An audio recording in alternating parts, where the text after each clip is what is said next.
Welcome to Courageous Conviction. Remember that Jeff and I record each Saturday 5 episodes. So please hit the like button, subscribe so you catch all 5 episodes.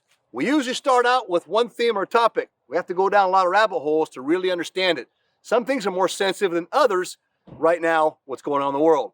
So hit the like button, subscribe, and let's jump into this video.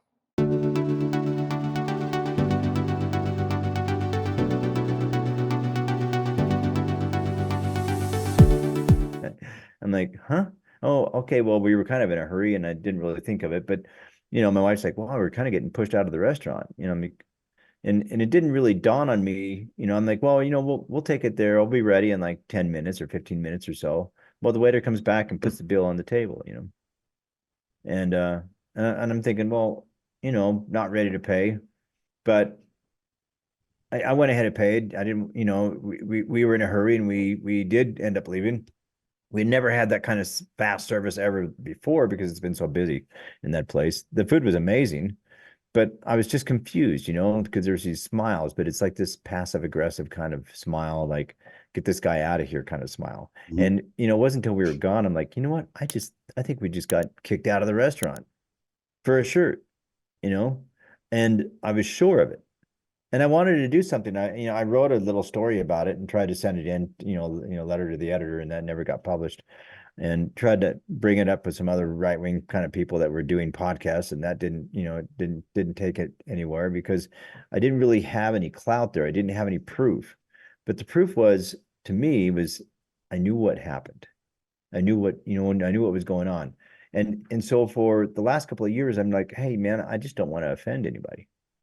But and maybe members of the church, let's go Brandon means something else, right? So, hey, maybe it's not really appropriate, to wear something that might mean something else. But I don't care today. Yeah, but you should be able to say it anyway. It's that's the thing. We should be able to do these things, Jeff. We should be able to speak how we could speak 20 years ago. This is because this is a psychological issue on them. It doesn't mean we have to change who we are or we negate facts because we're afraid we're going to offend somebody. Christ never negated the facts, and he offended people often, and we often overlook at that, right? We all say, well, no, he was just loving past. No, he wasn't the teddy bear Jesus. I hate to say that. And I don't like how we're putting him in that corner because he very much has standards and we need to live those standards. And if we don't qualify for those degrees of glory. He was stoic. Exactly right. And I think that's where we need to run with this. I thought, that's old philosophy and we're taking that and bagging. And the warning was that religion and people that believe in religion are easy to manipulate because they're not stoic, because they would buckle into the whole idea of kindness because they think that's the way that the religion teaches them to have to be. And I think that's the problem we have in the LDS church today is we're not being stoic about it. We're just not going to say nothing. And by saying nothing, we help Satan's agenda. We advance the agenda, right? Hey, I'm Porter Rockwell all the way.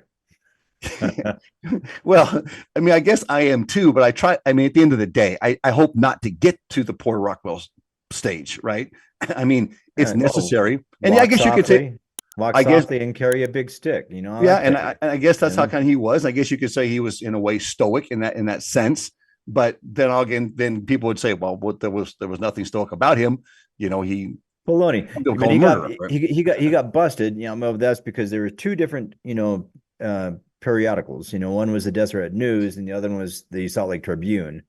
And Deseret News obviously wasn't going to send out an article on Sunday, which they had one, and that Sunday it was the Salt Lake Tribune that came out with some bad publicity for Porter Rockwell, because he had this reputation, he'd killed more guys than altogether Doc Holliday and Wyatt Earp and that whole mess of guys.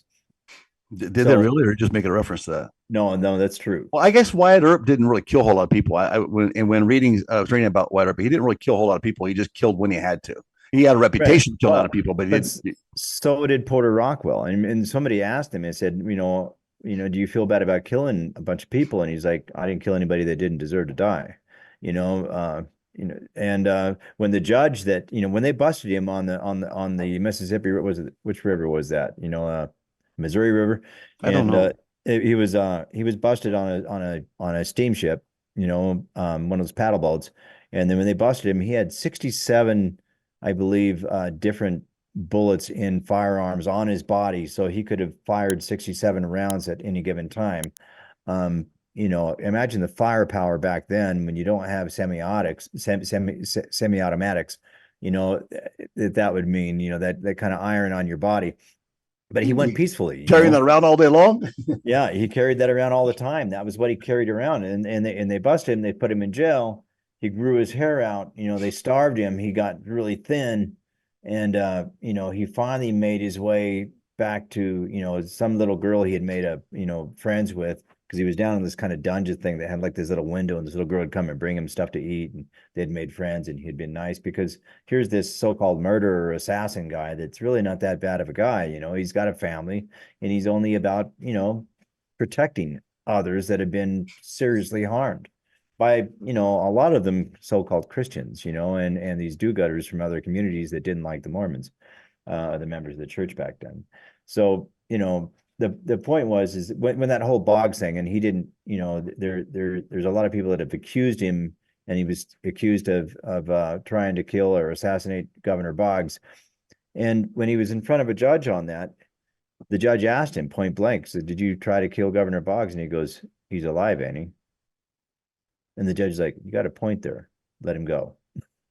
And he got out of jail on that because he had such a reputation, so, there's always these two sides to the story. One of them is going to be a lie, especially in these cases, and with Porter Rockwell, he was not just Joseph Smith's bodyguard. And when Joseph Smith, was on his way to Carthage, he told Porter Rockwell to stand down. Right? A lot of people don't know that. But he told Porter Rockwell to stand down. And that was just the honest to God's truth, So he didn't want to. And when Hiram and Joseph Smith were martyred, he said, "I lost my best friend." He was grief stricken about it. But he went on to be the bodyguard for Brigham Young, for John Taylor, and continued on as a U.S. Marshal in Utah. He was taking down bad guys there. He on the plains there with on the wagon trains.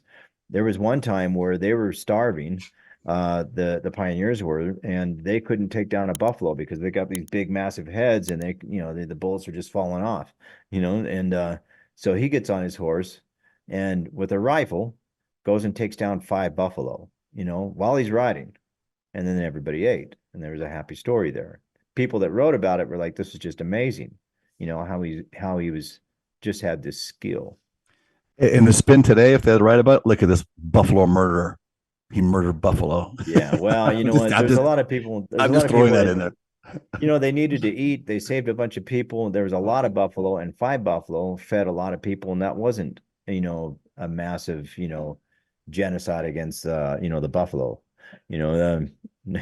Not like, our stupid, military and U.S. Army and others that were related to the armies that went out to kill the buffalo just to keep the Indians from being able to eat.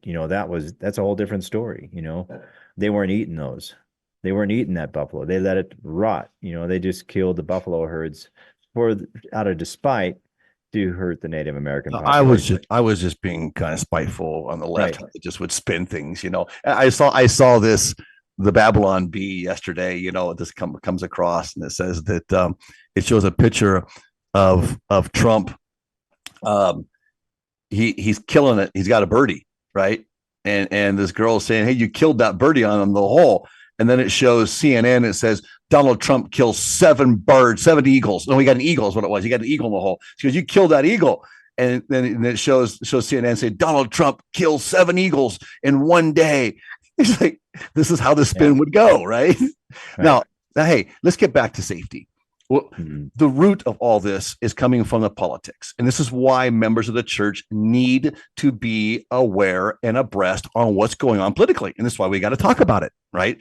And never has the church come out and said, we don't talk about things of politics. It says we don't party favor.